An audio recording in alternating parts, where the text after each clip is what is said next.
The Valley of the Kings in the West Bank of Luxor is a basic place that you need to come and visit when you come to visit Luxor.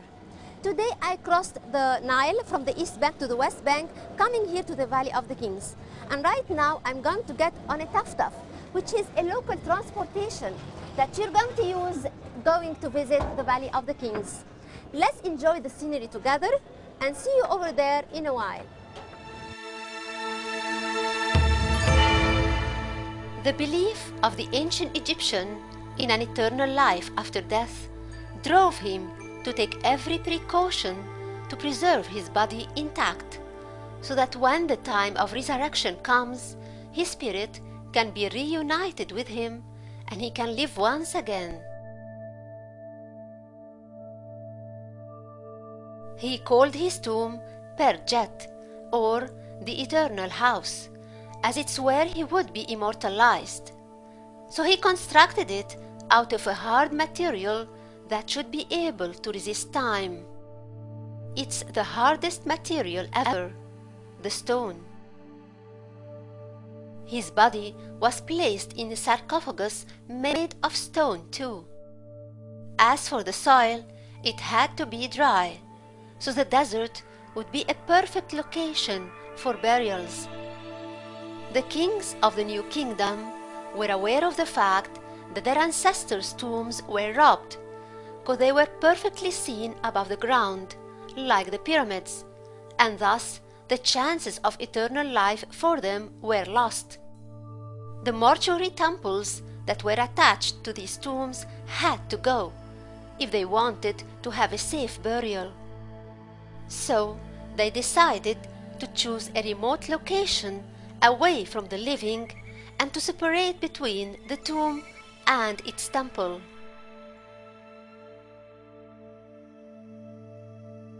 It was King Thutmose I who ordered his architect Enini to find him that virgin safe place, away from the eyes of the thieves.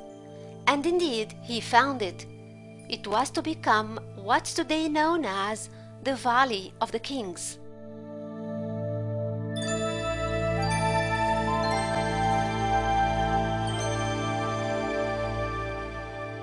The whole tomb should be designed on one axis or two parallel ones that would meet at a point, or two lines that met on a right angle, and sometimes it had three axes.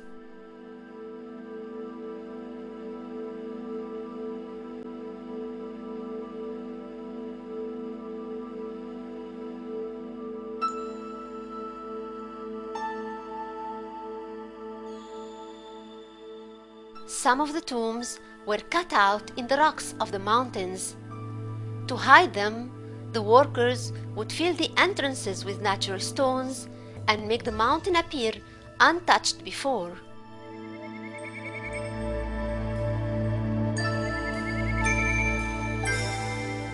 The walls of the tombs would describe all the activities that the king used to do and his religious beliefs. These could be seen in his relationships with different gods in the netherworld.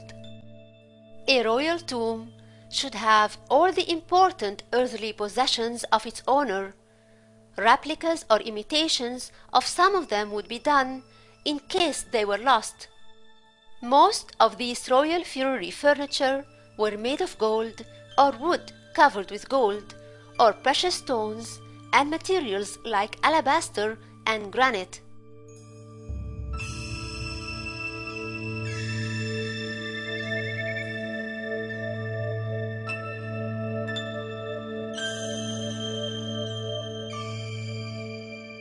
In spite of all the insurances the Egyptians took to protect their tombs, all the royal tombs of the Valley of the Kings were robbed, except for King Tutankhamun's, which was saved by fate, to show us how rich the tombs were, and how their contents express a unique artistic innovation, and the richness that Egypt enjoyed during the New Kingdom.